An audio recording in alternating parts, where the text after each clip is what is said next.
ಹರಿ ಓಂ. ಎಲ್ಲ ಆತ್ಮಜ್ಯೋತಿಗಳಿಗೆ ಆದರದ ಸ್ವಾಗತ. ಇಂದಿನ ಪುರುಷ ಸೂಕ್ತದ ಸಂಕ್ಷಿಪ್ತ ಮನನವನ್ನ ಮಾಡೋಣ. ಇವತ್ತಿನ ಶ್ಲೋಕ ಪಾದೋಸ್ಯ ವಿಶ್ವಭೂತಾನಿ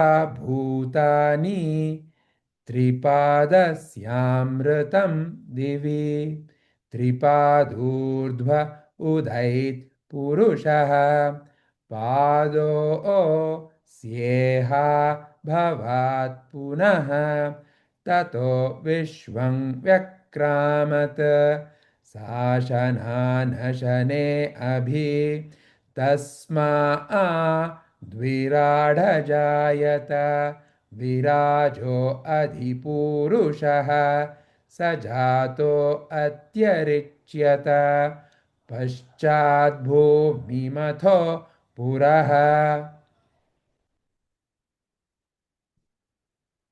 ಪುರುಷ ಸೂಕ್ತದಲ್ಲಿ ಏನು ಮುಖ್ಯವಾಗಿ ನಮಗೆ ಹೇಳ್ಕೊಡ್ತಾ ಇರೋದು? ಪುರುಷ ಅಂದರೆ ಯಾರು ಎಲ್ಲದರಲ್ಲೂ ಅಡಕವಾಗಿದನೋ ಆ ಒಂದು ಮಹಾನ್ ಶಕ್ತಿಯ ಬಗ್ಗೆ. ನಾವು ಯಾವುದನ್ನ ಪರಮಾತ್ಮ, ದೈವತ್ವ, ಬೇರೆ ಬೇರೆ ಹೆಸರಿನಲ್ಲಿ ಕರಿತೀವಿ. ಆ ಶಕ್ತಿ ಹೇಗೆ ಎಲ್ಲದರಲ್ಲೂ ಹಾಸು ಹೊಕ್ಕಾಗಿದೆ. ಇನ್ನೊಂದು ರೀತಿಯಲ್ಲಿ ಆಲೋಚನೆ ಮಾಡಬೇಕು ಅಂದರೆ, ಈ ಎಲ್ಲ ಏನೋ ನಮಗೆ ಗೋಚರವಾಗ್ತಾ ಇದೆಯಲ್ಲ, ಇದರ ಒಂದು ಉತ್ಪತ್ತಿ ಅಥವಾ ಹೇಗಾಗಿದೆ ಇದೆಲ್ಲ ಅನ್ನೋ ಒಂದು ಪ್ರಶ್ನೆಗೆ ಒಂದು ಕಾವ್ಯಮಯವಾಗಿ ಪುರುಷ ಸೂಕ್ತ. ಕಾವ್ಯಮಯ ಅಂತಂದ್ರೆ ಏನು? ಕಾವ್ಯದಲ್ಲಿ ಕವಿ ಕೆಲವಷ್ಟು ನಮ್ಮ ಮನಸ್ಸಿಗೆ ಗೋಚರವಾಗಲಿ ಅಂತ ಉದಾಹರಣೆಗಳನ್ನ ತಗೊಳ್ತಾರೆ. ಈಗ ನಾವು ಕೆಲವು ಕಾವ್ಯದಲ್ಲಿ ಕೇಳಿರ್ಬೋದು. ಆ ಕಾವ್ಯದಲ್ಲಿ ಕವಿ ಹೇಳ್ತಾರೆ, ಆಕೆಯ ಹಲ್ಲುಗಳು ದಾಳಿಂಬೆಯ ಬೀಜಗಳಂಗೆ ಅಂತ. ಅಂದರೆ ಆ ಹಲ್ಲುಗಳನ್ನ, ಆ ದಾಳಿಂಬೆ ಬೀಜ, ಆ ದಾಳಿಂಬೆ ಹಣ್ಣಿನಲ್ಲಿ ನಾವು ತೆಗೆದಾಗ ಹೇಗೆ ಜೋಡಣೆ ಆಗಿರುತ್ತಲ್ಲ, ಆ ಜೋಡಣೆಯಲ್ಲಿ ಏನೋ ಒಂದು ಸುಂದರತೆ ಇದೆ ಅಲ್ವಾ? ಒಂದ್ರ ಪಕ್ಕ ಒಂದು ಆ ದಾಳಿಂಬೆ ಬಿಡಿಸಿದಾಗ ನಿಮಗೆ ದಾಳಿಂಬೆ ಹಣ್ಣುಗಳು ನೋಡಿ, ಅದನ್ನು ಏನು ಒಂಥರ ಅದ್ಭುತವಾಗಿ ಅದನ್ನ ಯಾರೋ ಒಬ್ಬರು ಕೂತ್ಕೊಂಡು ಕೆಲಸ ಮಾಡಿದ್ರೆ ಆ ಥರ ಕೆಲಸ ಮಾಡಬೇಕು ಎಲ್ಲ ಇಟ್ಟರೆ ಅಂತ ಅನ್ಸುತ್ತಲ್ವಾ? ಆ ಕವಿ ಏನು ಹೇಳ್ತಾರೆ? ಆಕೆಯ ಹಲ್ಲುಗಳು ದಾಳಿಂಬೆಯ ಬೀಜಗಳಂತೆ, ಆ ಜೋಡಣೆ. ಅಂದರೆ ಅರ್ಥ ದಾಳಿಂಬೆ ಹಣ್ಣು ಅಂತ ಅಲ್ಲ ಆ ಹಲ್ಲು. ಆ ರೀತಿ ನಮ್ಮ ಮನಸ್ಸಿಗೆ ಒಂದು ಚಿತ್ರಣ ಬರಲಿ ಅಂತ. ಏನೋ ಒಂದು ವಿಷಯವನ್ನು ಅರಿಬೇಕಲ್ಲ ನಾವು. ಆ ಅರಿಯೋದಕ್ಕೆ ನಮಗೆ ಈ ರೀತಿ ಒಂದು ಉಪಮೆ ಅಥವಾ ಒಂದು ಉದಾಹರಣೆ, ಹೋಲಿಕೆ ಕೊಟ್ಟಾಗ ನಮ್ಮ ಮನಸ್ಸಿಗೆ ಅದು ಬೇಗ ನಾಟುತ್ತೆ. ಹಾಗೆ ಪುರುಷ ಸೂಕ್ತದಲ್ಲಿ ಹಲವಾರು ವಿಷಯಗಳು ನಮ್ಮ ಮನಸ್ಸಿಗೆ ಗೋಚರವಾಗಲಿ ಅಂತ. ಯಾಕಂದರೆ ನಾವು ಯಾವುದ್ರ ಬಗ್ಗೆ ಮಾತಾಡ್ತಾ ಇದ್ದೀವಲ್ಲ, ಅದು ನಮ್ಮ ಇಂದ್ರಿಯಗಳಿಗೆ ಗೋಚರ ಆಗುವಂಥ ವಿಷಯ ಅಲ್ಲ, ಈ ಕಣ್ಣುಗಳಿಗೆ ಗೋಚರ ಆಗುವಂಥ ವಿಷಯ ಅಲ್ಲ. ಆದರೆ ಈ ನಮ್ಮ ಮನಸ್ಸು, ನಮ್ಮ ಬುದ್ಧಿ ಇಲ್ಲಿಗೆ ಗೋಚರ ಮಾಡ್ಕೊಳ್ಬೋದು ವಿವೇಕದಿಂದ. ಅದನ್ನು ಗೋಚರ ಆಗಲಿ ಅಂತ ಕೆಲವಷ್ಟು ವಿವರಣೆಗಳನ್ನ ಕೊಡ್ತಾ ಹೋಗ್ತಾರೆ. ಹಾಗೆ ನಾವು ಇದನ್ನು ಹೊರ ನೋಟದಲ್ಲಿ ನೋಡಿದಾಗ ಇದು ಒಂದು ಸುಂದರವಾಗಿರೋ ಕವಿತೆ. ಇದರಲ್ಲಿ ಪ್ರಾಸಗಳು, ಇದರಲ್ಲಿ ಬರೋ ಒಂದು ಹೋಲಿಕೆಗಳು ಒಂದು ಮನಸ್ಸನ್ನ ಎಂಥ ಅಗಾಧಪ ಅಂತ ತೋರಿಸುತ್ತೆ. ಇನ್ನು ಸ್ವಲ್ಪ ನಾವು ಅದನ್ನು ಗಮನ ಕೊಟ್ಟು ನೋಡಿದಾಗ ಇದು ನಿಮ್ಮ ಬಗ್ಗೆ, ನಿಮ್ಮ ಅಸ್ತಿತ್ವದ ಬಗ್ಗೆ. ಹಾಗಾಗಿ ನಾವು ಇಲ್ಲಿ ಆ ಒಂದು ದೃಷ್ಟಿಕೋನದಿಂದ ಇದನ್ನು ಜಾಸ್ತಿ ವಿಶ್ಲೇಷಣೆ ಮಾಡೋಣ. ನಮ್ಮ ಈ ಎಲ್ಲ ಪುರಾಣಗಳು, ಸೂಕ್ತಗಳು, ಇವುಗಳನ್ನ ನಾವು 3 ಹಂತದಲ್ಲಿ ನೋಡ್ಬೋದು. ನಿಮಗೆಲ್ಲ ಗೊತ್ತಿರೋ ಹಾಗೆ ಭೌತಿಕವಾಗಿ, ದೈವಿಕವಾಗಿ, ಆಧ್ಯಾತ್ಮಿಕವಾಗಿ. ಆಧ್ಯಾತ್ಮಿಕ ದೃಷ್ಟಿ ನನ್ನ ಒಂದು ಆಧ್ಯಾತ್ಮ ಪ್ರಯಾಣಕ್ಕೆ ಸಹಾಯ ಮಾಡುತ್ತೆ. ಹಾಗಾಗಿ ನಾವು ಅದನ್ನು ಆ ದೃಷ್ಟಿನಲ್ಲಿ ಜಾಸ್ತಿ ಅರ್ಥ ಮಾಡ್ಕೊಳ್ಳೋಣ. ಈಗ ಇಲ್ಲಿ ಪಾದೋಸ್ಯ ವಿಶ್ವಭೂತಾನಿ ತ್ರಿಪಾದಸ್ಯಾಮೃತಂ ದಿವಿ ಏನು ಹೇಳ್ತಾ ಇದ್ದಾರೆ? ಆ ಪುರುಷನ ಒಂದು ಭಾಗ ಈ ಎಲ್ಲ ನಮಗೆ ಕಾಣಿಸುವಂಥ ಏನು ನಾವು ಪ್ರಪಂಚ ಅಂತ ಕರಿತಾ ಇದ್ದೀವಿ, ಅಥವಾ ಈ ವಸ್ತುಮಯವಾದ ಒಂದು ಜಾಗ ಲೋಕ ಅಂತ ಕರಿತಾ ಇದ್ದೀವಿ. ಇದು ಅಥವಾ ನಾವು ನಮ್ಮ ಪುರಾಣಗಳಲ್ಲಿ ಎಷ್ಟೊಂದು ಕಡೆಗಳಲ್ಲಿ ನೀವು 14 ಲೋಕ ಅಂತ ಕೇಳಿದ್ದೀರಾ. ಈ ರೀತಿ 14 ಲೋಕವಾಗಿ ಆ ಪುರುಷನ ಕೇವಲ ಒಂದು ಭಾಗ ಆಯಿತು. ಇನ್ನು 3 ಭಾಗ ಅಗೋಚರ. ಓ, ಹೆಂಗಪ್ಪ ಇದನ್ನ ಇವರು ಕ್ಯಾಲ್ಕುಲೇಟ್ ಮಾಡಿದ್ರು? ಒಂದು ಭಾಗ 3 ಭಾಗ ಈಗ ಕಾಣಿಸ್ತಾ ಇಲ್ಲ ಅಂತಂದ್ರೆ ಅದು 3 ಭಾಗ ಅಂತ ಹೆಂಗೆ ಹೇಳಲಿಕ್ಕಾಗತ್ತೆ? ಇಲ್ಲಿ ಪುನಃ ಒಂದು ನಮ್ಮ ಮನಸ್ಸಿಗೆ ಈ ಅಗಾಧತೆ ಒಂದು ವಿಚಾರವಾಗಿ ಬರಲಿ ಅಂತ ಈ ರೀತಿ. ಈಗ ನಾವು ಕೆಲವು ಸತಿ ಹೇಳ್ತೀವಿ, ಅವರು ತುಂಬ ದೊಡ್ಡ ಶ್ರೀಮಂತರು. ಎಷ್ಟು ಶ್ರೀಮಂತರು ಅಂದರೆ ಅವರು ಚಿನ್ನ ಬೆಳ್ಳಿ ತಟ್ಟೆನಲ್ಲಿ ಕೈ ತೊಳಿತಾ ಇರ್ತಾರೆ. ಆ ಥರ ಏನೋ ಒಂದು ಹೇಳ್ತೀವಿ ನಾವು. ಅಂದ್ರೆ ಏನು, ಅವ್ರ ಹತ್ರ ತುಂಬ ಸಂಪತ್ತಿದೆ, ಅವರು ಊಟಕ್ಕೆ ಬಟ್ಟೆಗೆ ಬೇಕಾದ್ರೆ ನೀರು ಕುಡಿಯೋದಕ್ಕೂ ಚಿನ್ನ ಬೆಳ್ಳಿ ಉಪಯೋಗ ಮಾಡಿಬಿಡ್ತಾರೆ. ಅಂದರೆ ಏನೋ ಒಂದು ಸಂಪತ್ತು ಅಗಾಧವಾಗಿದೆ ಅನ್ನೋದನ್ನ ತೋರಿಸ್ಲಿಕ್ಕೆ. ಹಾಗೆ ಇಲ್ಲಿ ಈ ಎಲ್ಲ ಲೋಕ, ಈಗ ನಾವು ಏನೆಲ್ಲ ಕಣ್ಣು ಕಾಣುತ್ತೆ ಅದೆಲ್ಲ ನೋಡಿದ್ರೆ ಎಷ್ಟು ಅಗಾಧವಾಗಿದೆ ಅಲ್ವಾ? ಈ ಕಣ್ಣು ಕಾಣಿಸುವಂಥದ್ದು ನಾವು ನಮ್ಮ ಕಳೆದ ಒಂದು ತರಗತಿನಲ್ಲಿ ನಾವು ನೋಡಿದ್ವಿ ಒಂದು ವಿಡಿಯೋ. ಅದರಲ್ಲಿ ನಾವು ನಮ್ಮ ಈ ಪ್ರಪಂಚದಲ್ಲಿ ಎಲ್ಲೋ ನಿಂತ್ಕೊಂಡು ನಾವು ಈ ಪ್ರಪಂಚವನ್ನು ಗಮನ ಕೊಡ್ತಾ ಇದ್ದಾಗ ಎಷ್ಟು ವಸ್ತುಗಳು ಕಾಣಿಸ್ತು ನಮಗೆ. ನಮ್ಮ ಭೂಮಿ, ಚಂದ್ರ, ಸೂರ್ಯ, ಆ ರೀತಿ ಒಂದೊಂದಾಗ ನೋಡ್ಕೋತಾ ಹೋದ್ವಿ. ಅದರಲ್ಲಿ ಎಷ್ಟೆಷ್ಟು ದೊಡ್ಡ ದೊಡ್ಡ ವಸ್ತುಗಳು ಕಾಣಿಸ್ತು ನಮಗೆ. ನಮ್ಮ ಕಣ್ಣಿಗೆ ನಮ್ಮ ಇಲ್ಲಿರೋ ಯಾವುದೋ ಒಂದು ಪರ್ವತನೇ ದೊಡ್ಡದು ಅನ್ನಿಸ್ಬೋದು, ಅಥವಾ ಒಂದು ಯಾವುದೋ ದೊಡ್ಡ ಆಲದ ಮರ ಅಂತ ನಾವು ಹೋಗ್ತೀವಿ, ಅದೇ ಎಷ್ಟು ಅಗಾಧ ಅನಿಸುತ್ತೆ.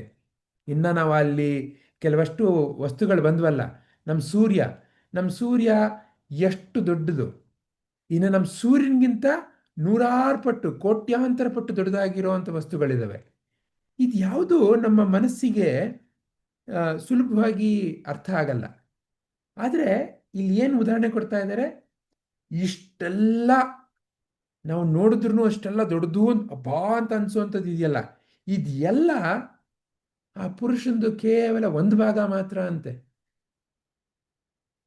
ಇನ್ನು ಲೆಕ್ಕ ಮಾಡ್ಕೊಳ್ಳಿ, ಇನ್ನು ನಿಮ್ಮ ಮನಸ್ಸಿಗೆ ಸುಮ್ಮನೆ ಊಹೆ ಮಾಡ್ಕೊಳ್ಳಿ, ಇಷ್ಟೆಲ್ಲ ಕಾಣಿಸ್ತಾ ಇರೋದು ಕೇವಲ ಒಂದು ಭಾಗ ಆಗಿದ್ರೆ ಇನ್ನು 3 ಭಾಗ ಇದೆಯಂತಲ್ಲ, ಹೆಂಗಿರ್ಬೇಕದು?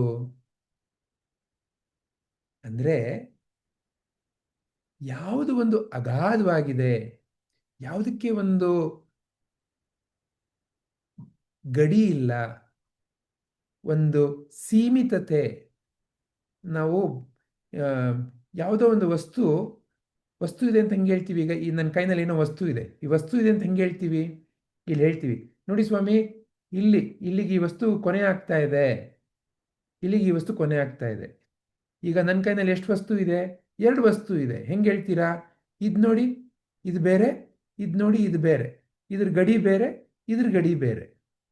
ಹಾಗೆ ಏನೋ ಒಂದು ಗಡಿ ತೋರಿಸಿ, ನಾವು ಒಂದು ಸೀಮಿತತೆಯನ್ನು ತೋರಿಸಿ, ಇದು ನೋಡಿ ಇದು ಇಷ್ಟೇನೆ, ಹಾಗಾಗಿ ಇದು ಒಂದು ವಸ್ತು, ಇದು ಇನ್ನೊಂದು ವಸ್ತು, ಆ ರೀತಿ ನಾವು ಹೇಳ್ತೀವಿ. ಆದರೆ ಯಾವುದಕ್ಕೆ ಈ ರೀತಿ ಒಂದು ಗಡಿ ಇಲ್ಲ, ಸೀಮಿತತೆ ಅನ್ನೋದಿಲ್ಲ, ಅದು ನಮ್ಮ ಮನಸ್ಸಿಗೆ ನಾಟಲ್ಲ. ನಮ್ಮ ಮನಸ್ಸಿನಲ್ಲಿ ಅದನ್ನು ನೋಡ್ಲಿಕ್ಕಾಗಲ್ಲ. ನಮ್ಮ ಮನಸ್ಸಿನಲ್ಲಿ ಯಾವುದಕ್ಕೆ ಗಡಿ ಇದೆ ಅದನ್ನು ಮಾತ್ರ ನೋಡ್ಬೋದು, ಆದರೆ ಗಡಿ ಇಲ್ಲದೆ ಇರೋದನ್ನ ಹೆಂಗೆ ನೋಡ್ತೀರಾ? ಆದರೆ ನಿಮ್ಮ ಜ್ಞಾನಕ್ಕೆ ಅದನ್ನ ಗೋಚರವಾಗಲಿ ಅಂತ ಈ ಒಂದು ಉದಾಹರಣೆ.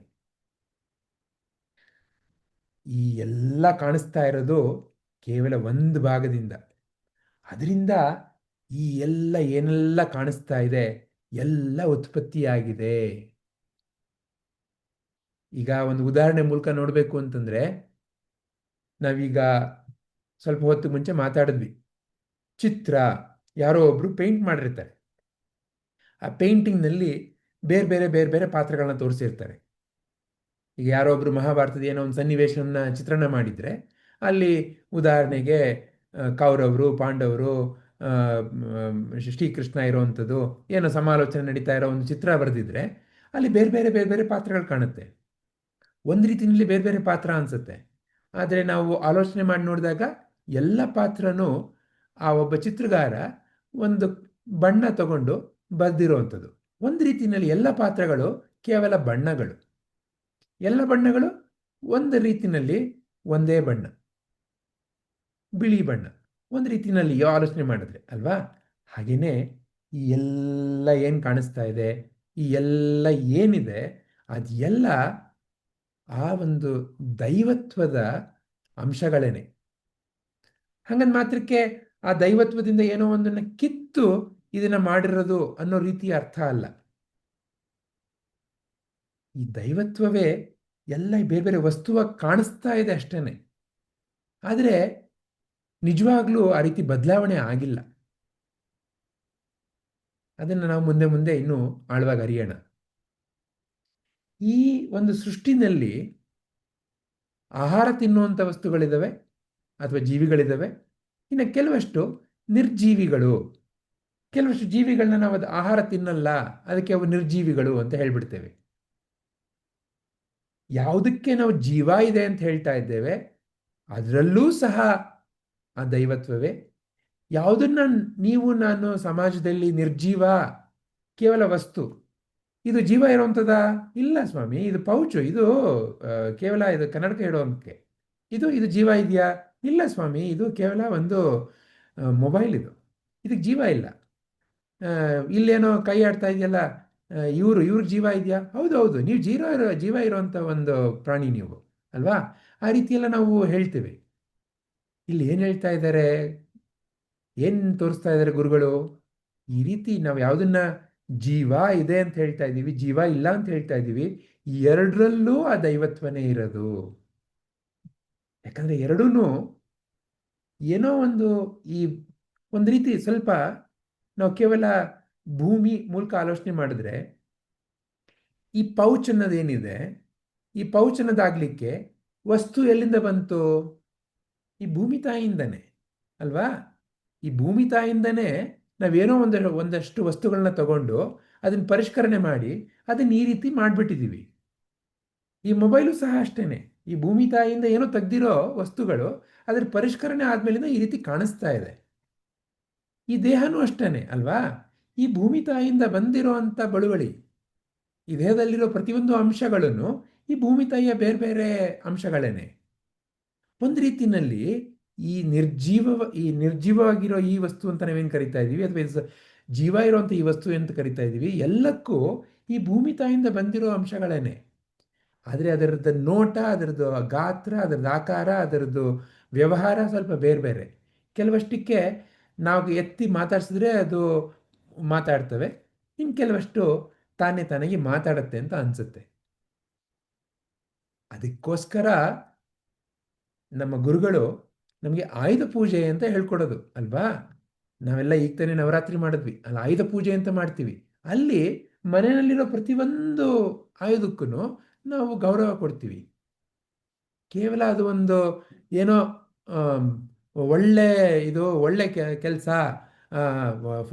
ಇಟ್ಸ್ ಅ ಗುಡ್ ಫಿಲಾಸಫಿ, ಆ ಥರ ಅಲ್ಲ. ಯಾಕಂದರೆ ಜೀವನದ ಸತ್ಯವನ್ನ ನೀವು ನಾನು ಅರಿಲಿ ಅಂತ ಗುರುಗಳು ಆ ರೀತಿ ಒಂದು ಹಬ್ಬದ ರೀತಿನಲ್ಲಿ ನಮ್ಮ ಮನಸ್ಸಿಗೆ ಅದನ್ನು ಗೋಚರ ಮಾಡ್ತಾ ಇದ್ದಾರೆ.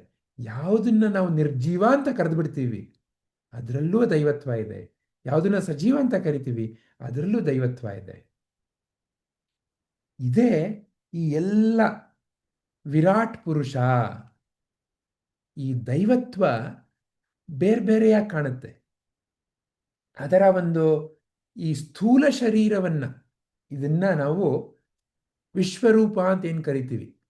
ಶ್ರೀಕೃಷ್ಣ ಭಗವದ್ಗೀತೆಯಲ್ಲಿ ಅರ್ಜುನನಿಗೆ ವಿಶ್ವರೂಪ ದರ್ಶನ ಮಾಡಿಸ್ದ. ವಿಶ್ವರೂಪ ದರ್ಶನ ನಾವು ಚಿತ್ರದಲ್ಲಿ ನೋಡ್ಬಿಡ್ತೀವಿ. ವಿಶ್ವರೂಪ ಅಂತಂದ್ರೆ ಏನು? ಆ ಶ್ರೀಕೃಷ್ಣನಿಗೆ ಒಂದು ಸಾವಿರಾರು ತಲೆ, ಬಾಯಲ್ಲೇನೋ ಹೋಗ್ತಾ ಇರುತ್ತೆ, ಕಣ್ಣಲ್ಲೇನೋ ಹೋಗ್ತಾ ಇರುತ್ತೆ, ಕೈಯಲ್ಲೇನೇನೋ ಇರುತ್ತೆ. ಓ, ವಿಶ್ವರೂಪ ಅಂದರೆ ಆ ಥರ. ಅದು ಕೇವಲ ಒಂದು ಕಲ್ಪನೆಗೆ ಬರಲಿ ಅಂತ. ವಿಶ್ವರೂಪ ಇದೆಲ್ಲ ಸೇರಿದಾಗ ಇದೇ ಆ ದೈವತ್ವದ ಒಂದು ರೂಪ. ನಿಮ್ಮ ನನ್ನ ಮನಸ್ಸಿನಲ್ಲಿ ಸರಿಯಾಗಿ ವಿಚಾರ ಇಲ್ಲದೆ ಇದ್ದಾಗ ಇದು ಬೇರೆ ಬೇರೆ ಅಂತ ಅನಿಸ್ಬೋದು. ಇದು ಬೇರೆ, ಇದು ಬೇರೆ, ಈ ದೇಹ ಬೇರೆ ಅಂತ ಅನಿಸ್ಬೋದು.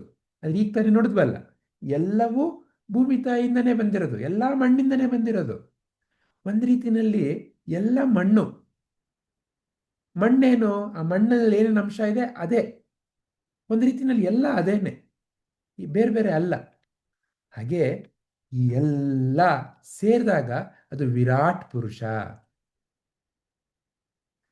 ಎಲ್ಲಿಂದ ಬಂದಿದೆ ಇದೆಲ್ಲ? ಎಲ್ಲ ಆ ದೈವತ್ವದಿಂದನೇ. ಯಾವುದನ್ನ ನಾವು ಪರಮಾತ್ಮ ಅಂತ ಕರಿತೀವಿ, ಇಲ್ಲಿ ಪುರುಷ ಅನ್ನೋ ಹೆಸರಿನಲ್ಲಿ ನಮಗೆ ಅದನ್ನು ಪರಿಚಯ ಮಾಡ್ತಾ ಇದ್ದಾರೆ. ಅದನ್ನ ನಮ್ಮ ಮನಸ್ಸಿಗೆ ಜ್ಞಾನದ ಮೂಲಕ ನಾವು ಅದನ್ನ ನೋಡಲಿಕ್ಕೆ, ಕಲೀಲಿಕ್ಕೆ. ಏನು ಇದರ ಆಧ್ಯಾತ್ಮಿಕ ಕುರುಹು? ಈಗಿಷ್ಟೆಲ್ಲ ಕಾಣಿಸ್ತಾ ಇದೆಯಲ್ಲ, ಈಗಿಷ್ಟೆಲ್ಲ ನಾವು ಮಾತಾಡಿದ್ವಿ ಅಲ್ವಾ, ಇಷ್ಟು ದೊಡ್ಡ ದೊಡ್ಡ ವಸ್ತುಗಳ ಬಗ್ಗೆ. ಇದೆಲ್ಲ ಎಲ್ಲಿ ಕಾಣಿಸ್ತಾ ಇದೆ ತಮಗೆ? ಇದೆಲ್ಲ ನಿಮ್ಮಲ್ಲೇ ಕಾಣಿಸ್ತಾ ಇರೋದು. ಅದೇನೋ ದೊಡ್ಡ ದೊಡ್ಡ ಸೂರ್ಯ, ಚಂದ್ರ, ನಕ್ಷತ್ರ ಎಲ್ಲ ನೋಡಿದ್ವಿ ನಾವು ಆ ವಿಡಿಯೋನಲ್ಲಿ. ಅಥವಾ ನೀವು ಸ್ವಲ್ಪ ಕಣ್ಣು ಹಾಯಿಸಿದ್ರೆ ಆಕಾಶದಲ್ಲಿ ಏನೇನೋ ಕಾಣುತ್ತೆ ನಿಮಗೆ. ಆ ಪರ್ವತ ಕಾಣುತ್ತೆ, ಈ ಮರ ಗಿಡ ಕಾಣುತ್ತೆ. ಎಲ್ಲ ಎಲ್ಲಿ ಕಾಣಿಸ್ತಾ ಇದೆ? ನಿಮ್ಮಲ್ಲಿ ಕಾಣಿಸ್ತಾ ಇದೆ. ನಿಮ್ಮಲ್ಲಿ ಕಾಣಿಸ್ತಾ ಇದೆ ಅಂತಂದ್ರೆ ಆ ಏನೋ ನೀವು ಇದ್ದೀರಲ್ಲ, ಆ ನೀವು ಇಷ್ಟೆಲ್ಲ ದೊಡ್ಡ ವಸ್ತುಗಳನ್ನ ನಿಮ್ಮಲ್ಲಿ ಕಾಣುವಂತ ಒಂದು ಗಾತ್ರ ನಿಮ್ಮಲ್ಲಿ ಇರಬೇಕು ಅಲ್ವಾ? ನಿಮ್ಮ ಗಾತ್ರ ಎಷ್ಟಿರ್ಬೋದು? ಅರಿವಿನ ರೂಪದಲ್ಲಿ ನೀವು ನಿಂತು ನೋಡಿದಾಗ ನೀವು ಎಷ್ಟು ದೊಡ್ಡವರು? ಎಲ್ಲಿದೆ ಈ ಎಲ್ಲ ಪ್ರಪಂಚ? ಯಾರಲ್ಲಿ ಕಾಣಿಸ್ತಾ ಇದೆ? ಅದು ಮುಖ್ಯವಾದ ಪ್ರಶ್ನೆ. ನಿಮ್ಮಲ್ಲಿ ನಾನು ಅನ್ನೋ ಒಂದು ಅಸ್ತಿತ್ವ ಇದೆಯಲ್ಲ, ಅದು ಎಲ್ಲಿಂದ ಬರ್ತಾ ಇದೆ? ಆ ನಾನು ಅನ್ನೋದಿರ್ಲಿಲ್ಲ ಅಂದಿದ್ರೆ, ನೀವು ಅನ್ನೋದಿರ್ಲಿಲ್ಲ ಅಂದಿದ್ರೆ, ಇದನ್ನೆಲ್ಲ ಯಾರು ನೋಡ್ತಾ ಇದ್ರು? ಈ ಎಲ್ಲ ವಿಚಾರ ಮಾಡ್ತಾ ಇದ್ದೀರಲ್ಲ, ಇದೆಲ್ಲ ನೋಡ್ತಾ ಇದ್ದೀರಲ್ಲ, ಎಲ್ಲದ್ರ ಬಗ್ಗೆ ಒಂದು ವ್ಯಾಖ್ಯಾನ ಕೊಡ್ತಾ ಇದ್ದೀರಲ್ಲ, ಈ ಎಲ್ಲ ವಸ್ತುಗಳು, ಈ ಎಲ್ಲದಕ್ಕೂ ವ್ಯಾಖ್ಯಾನ ಕೊಡ್ಲಿಕ್ಕೆ ನೀವಿರ್ಲಿಲ್ಲ ಅಂದಿದ್ರೆ, ಆ ಅರಿವಿನ ಶಕ್ತಿಯ ನೀವಿರ್ಲಿಲ್ಲ ಅಂದಿದ್ರೆ, ಚೈತನ್ಯಮಯವಾದ ನೀವಿರ್ಲಿಲ್ಲ ಅಂದಿದ್ರೆ, ಈ ಎಲ್ಲದಕ್ಕೂ ಆಧಾರ ಏನಿದೆ? ಯಾರ ಆಧಾರದ ಮೇಲೆ ಇದೆಲ್ಲ ಇದೆ? ಅದು ವಿಚಾರ ಮಾಡಬೇಕಾಗಿರೋ ಪ್ರಶ್ನೆ. ಆಗ್ಲಾ? ಹರಿ ಓಂ. ಧನ್ಯವಾದಗಳು ಸರ್. ಯಾರಲ್ಲಿ ಏನಾದರೂ ಪ್ರಶ್ನೆ ಅಥವಾ ಏನಾದರೂ ಹೇಳಬೇಕು ಅಂತ ಅನಿಸ್ತಾ ಇದೆಯಾ?